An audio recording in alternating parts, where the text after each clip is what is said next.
versus Switzerland. Which country is better to live in?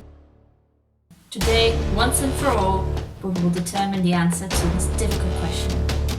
Well, we're only joking, but we often get asked, do we prefer our lives here in Switzerland or back in the UK? So we thought it might be fun to do a comparison, draw up some categories, and then we can vote UK or Switzerland, which is better in those categories, and we can add up all the points and see overall which is best. So here I've got all the categories written down, and for each of them we'll have to give 1 point to either UK or Switzerland. We can't split the point. So the way we arrange these categories are sort of by the level of seriousness. So we start with the most serious ones, and then we'll go kind of easier and more fun. A bit more light-hearted towards Yes. the end. Okay, so what is the first category? First category is ease of integration. So here it's everything about migrating to the country, how easy it is to settle here, how easy it is to set all the things up when you just move here. So UK or Switzerland? Ready? 1, Two, 2, 3. three, go. Oh.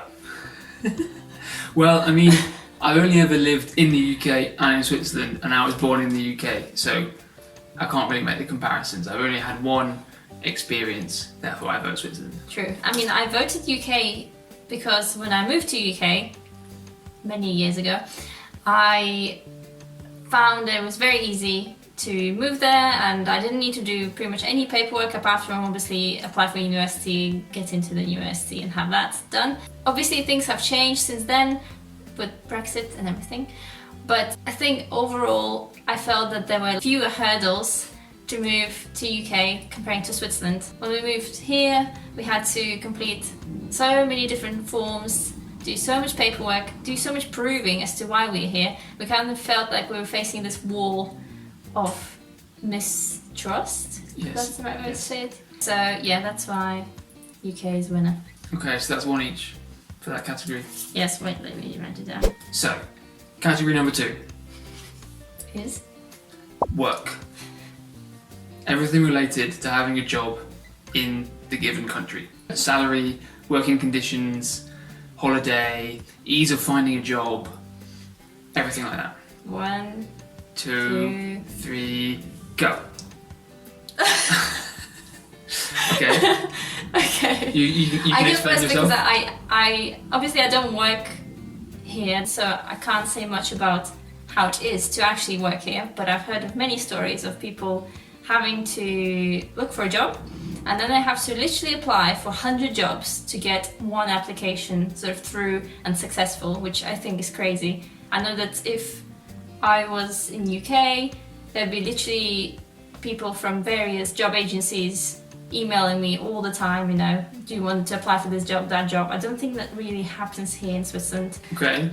Well, obviously I picked Switzerland, and I don't know, it depends a lot on your job, the job you're coming from, the job you're going to, but personally I much prefer my job here than the job I had in the UK. Obviously the salary is higher, that's nice. I think the work-life balance, at least in the lab I'm in, is a bit better than the lab I was in. So, next category is housing. Everything from the quality of housing to how easy it is to find a nice place to live in. So, okay, I need to think about this one. No, it's got to be instinct. I'm not ready. Okay. Okay, 1, oh, I don't know. 3, 2, 2, 1, 1. go. Oh, okay. I don't think I thought this through. Can I go first? Yes. So, I think I was thinking about the general quality of the flats based on what we looked at.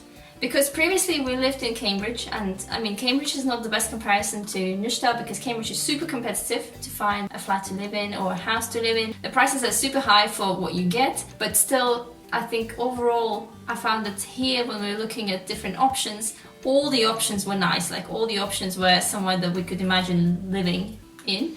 Yeah, I think actually I'm going to change my answer. Yeah, Really? Thinking about it, yes, everything that Erica says is true. All the apartments we saw here were nice.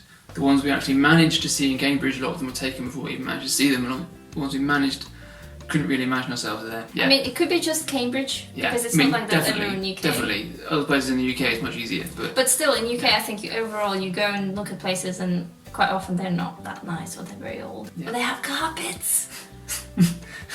Which is all of them.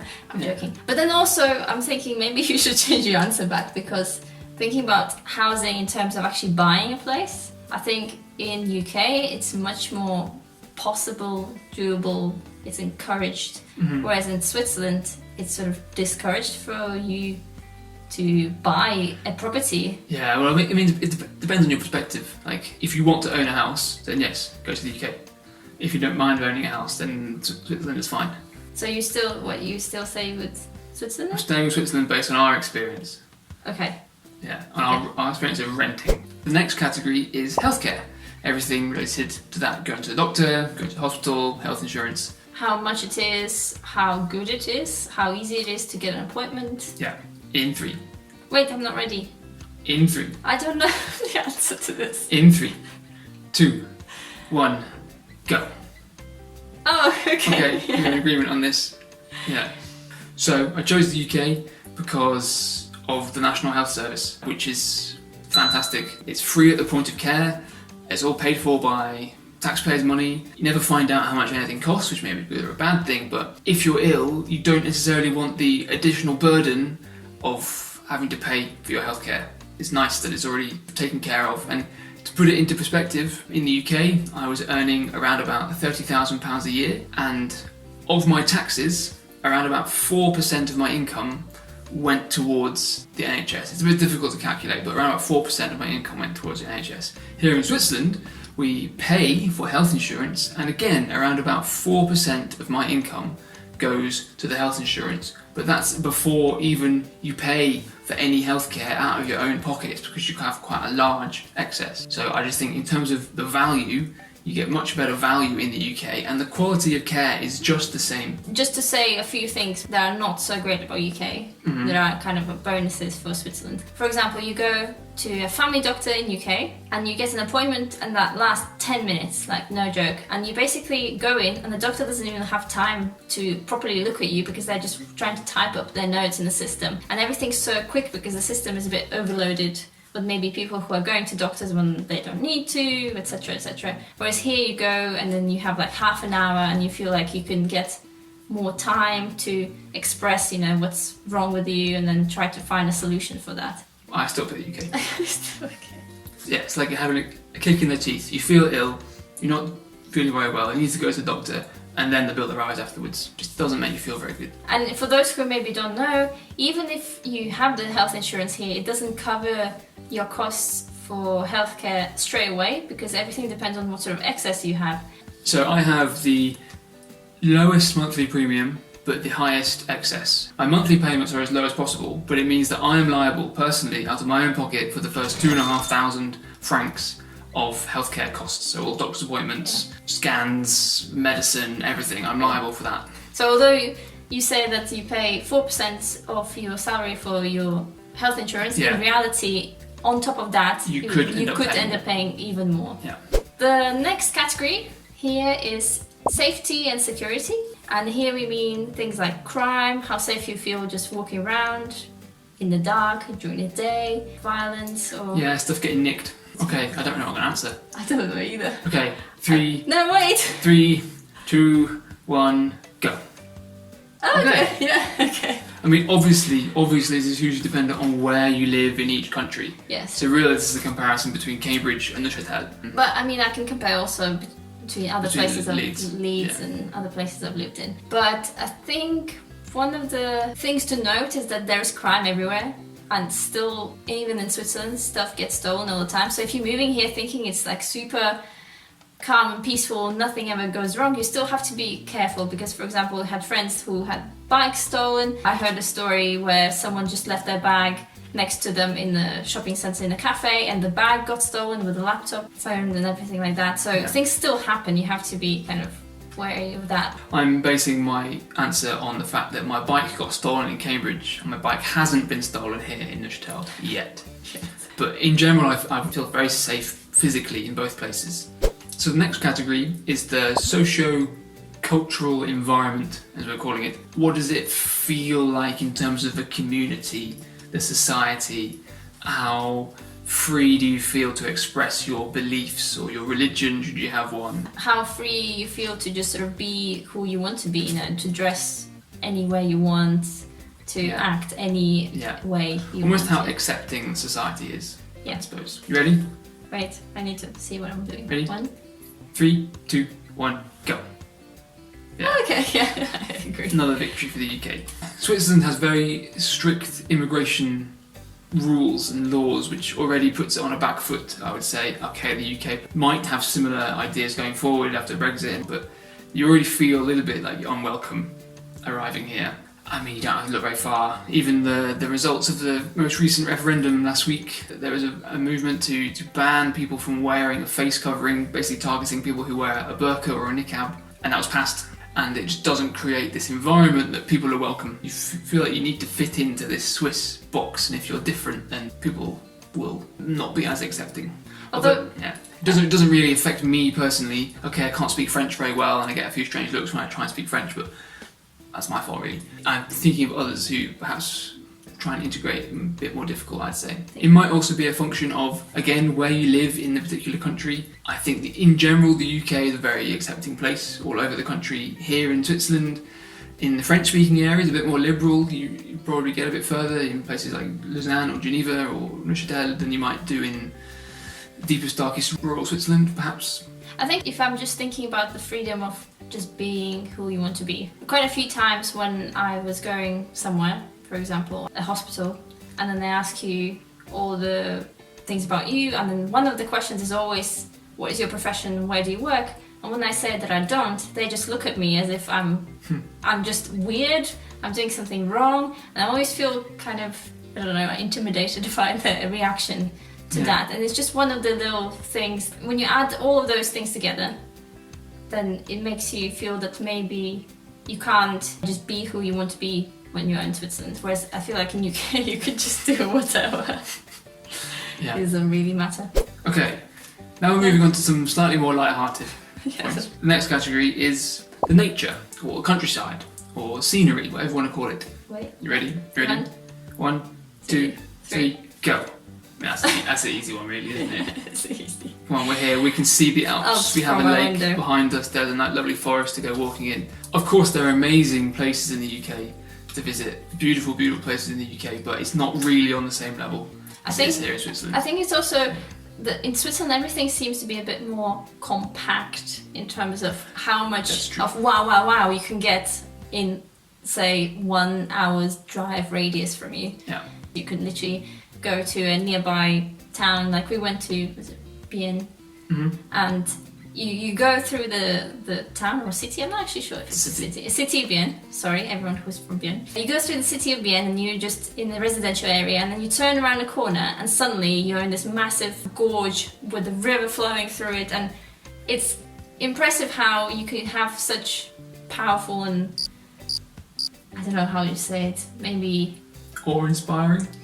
an awe-inspiring nature just so close to you, and I find that in Switzerland that's quite often the case. Perhaps the only thing it's missing is some coastline. It's true, there's no sea, but there are lots of lakes. Lots of lakes, but again it's not quite the same, but yeah. Next category is the weather, the climate.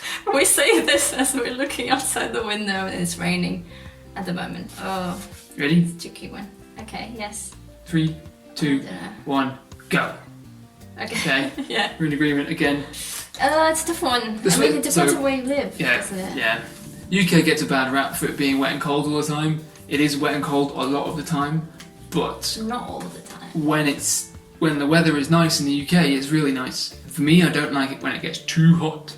It never really gets too hot in the UK. Here in Switzerland, it can get quite hot in the summer, a little bit too hot for me, I have to say. The winters, yeah, here in Neuchâtel, we're next to a big lake. We end up with quite a lot of fog due to the temperature inversion over the lake. So for days on end, it can just be foggy. You never ever see the sun, the sky, whatever, the mountains. And a lot of cities in Switzerland are actually on the lake, so they all have the same issue that in winter it can just be super, super grey and miserable for a long time, and it just doesn't shift. Yeah, but then you do get snow, you get snow in the mountains, you can get skiing.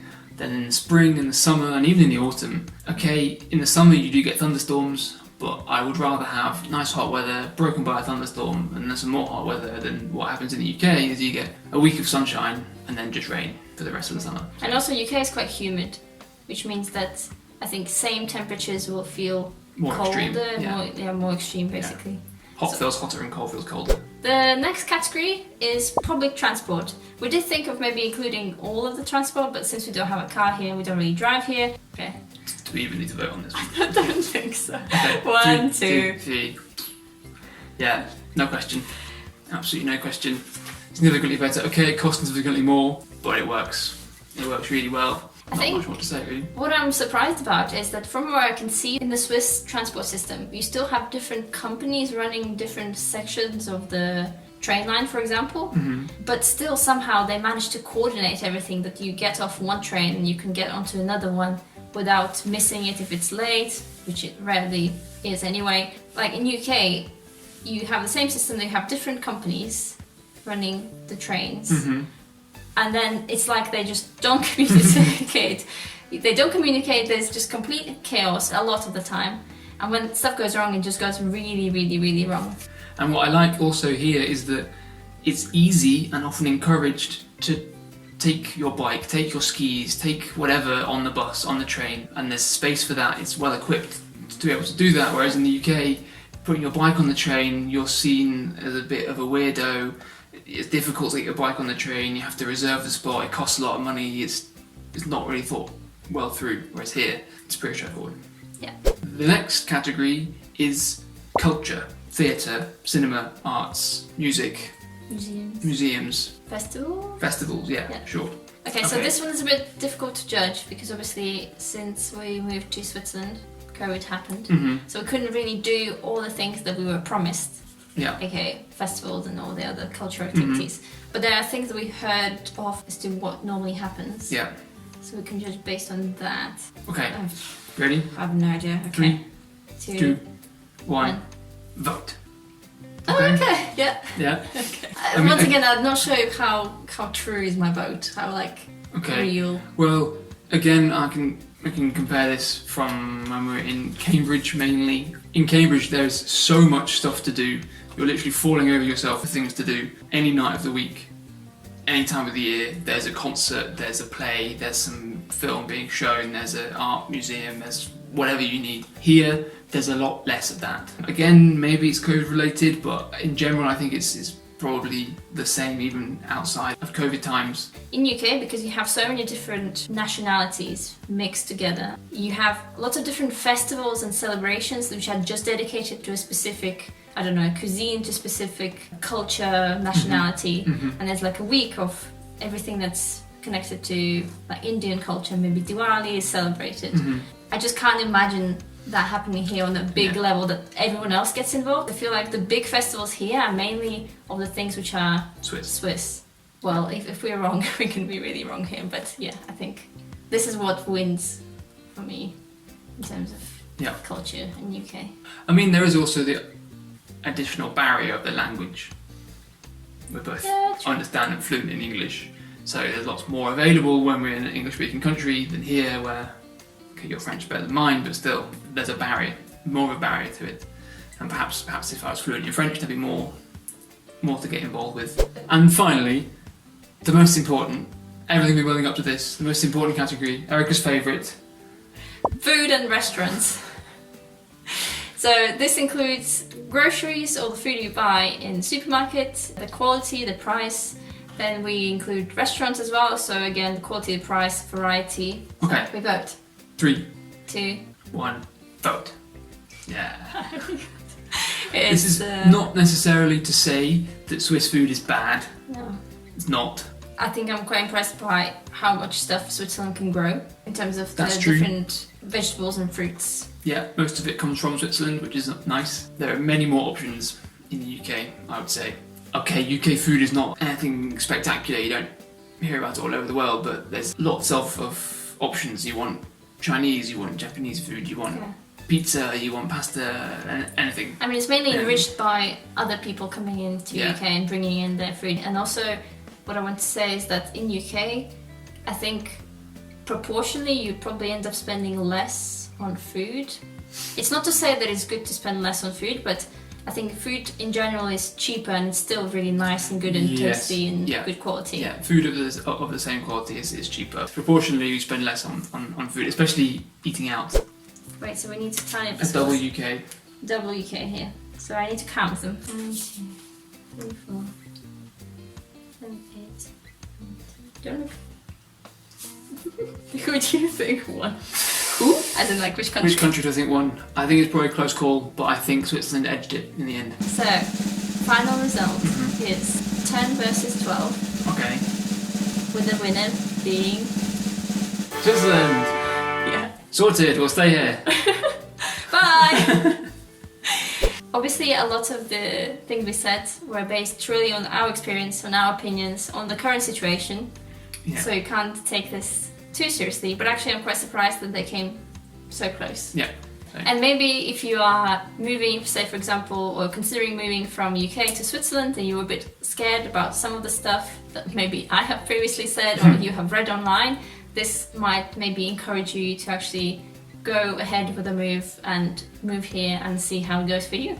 And I wanted to say we didn't include some of the categories which might be also important for many people, like childcare, education, schools and things like that, but because we didn't have any experience with that in Switzerland, of some of it not at all, we wouldn't be able to tell you much about it, but obviously that is also important to consider when you decide which country you'd like to live in. And I think that's it. That's it. There we go. Switzerland wins. End of. Bye, see you in the next video. Click like, thumbs up.